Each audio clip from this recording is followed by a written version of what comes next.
There is this principle in Scripture that says we begin to look like what we worship. So there's either one of two trajectories in this life.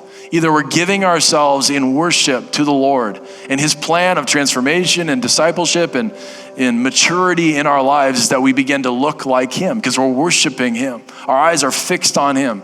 Or the other trajectory is we begin to give our love and our affection to other things, and slowly over time we begin to look like those things. We begin to receive what we give our hearts to. This is why we spend so much time and energy cultivating worship in this house.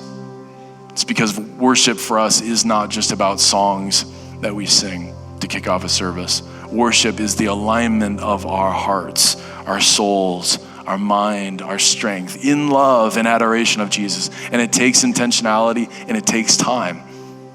It takes time for us to realize that this life is not all that important compared to the things of eternity. It takes time for us to kind of wash off the mundaneness and the normalcy of life that we've walked into this place with. But then when we gather with the people of God into this sacred place, something begins to happen in our hearts. Our hearts begin to melt in his presence. And that affection for the Lord and for him alone begins to burn afresh in a new way. That is the beautiful covenant relationship in worship that takes place. Worship is this conduit for that love. That's what worship is meant to be, is this place where the Lord comes and dwells in our midst, the place of worship.